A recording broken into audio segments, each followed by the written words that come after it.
Good morning, everyone. My name is Sam Bruzzese, and welcome to my third video on my Keeping It Simple remote teaching tutorials.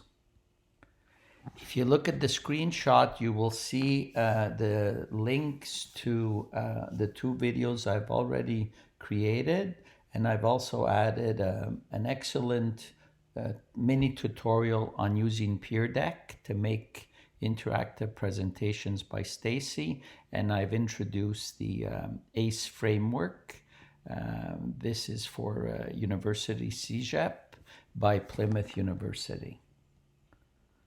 The purpose of today's video is to cover Zoom, and rather than going through the Zoom basics, since there's many videos out there on that, I'm going to focus on some tips and tricks I've learned over the past 3 years of using Zoom.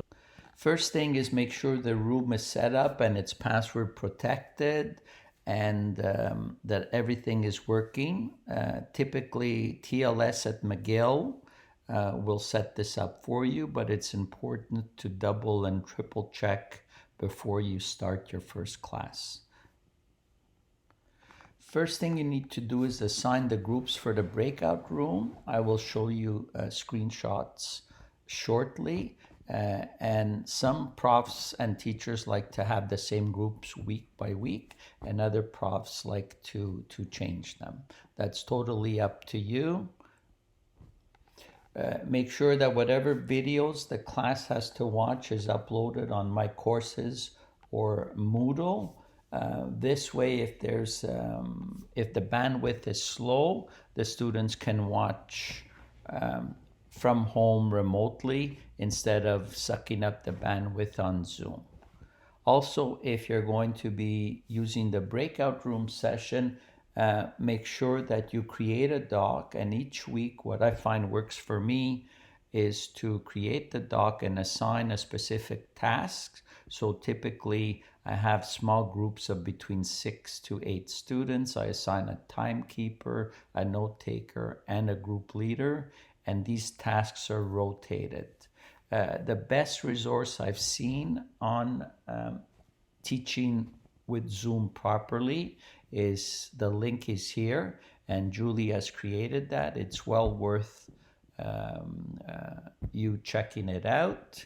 And what's important is that you pace the activities. You can't just lecture for an hour when the students are on Zoom. You need to have 10-15 minute increments where the students are doing stuff. This is about it. So as I just said, here's a screenshot from my EDPT 204 class back in April. Again, there's a link to the class notes. The video, students have already watched it or received the link in case the bandwidth is slow. And this is me setting up the opening screenshot. Again, a review, make sure you create the breakout rooms. You can do this ahead of time or at the start of the session. So this is a screenshot of the breakout room feature. I like to keep the groups consistent throughout the course, typically with 100 students. So this is one way of building or creating community in a large class. So you've set up the room, you've created the breakout rooms, and now the students are logging in. Here's an example again from my EDPT 204 class, and this is what the screen looks like when they log in, and notice that their names are there. I always give the students the option of using a nickname or whatever else they want to use. But rather than just do this, I have them put the group number that they've been assigned to, either before or after their name. And this way, It takes about 30 seconds to set up. It's easy just to send them to their particular breakout room. Again, this is a really important feature, and it's a time saver.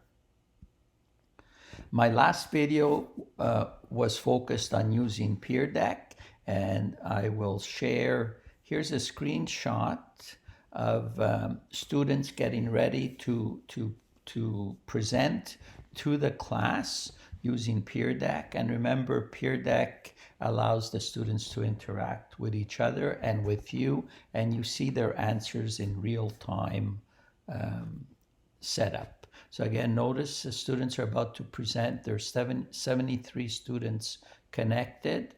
This is the code. They go to join, and this is the code for that particular presentation.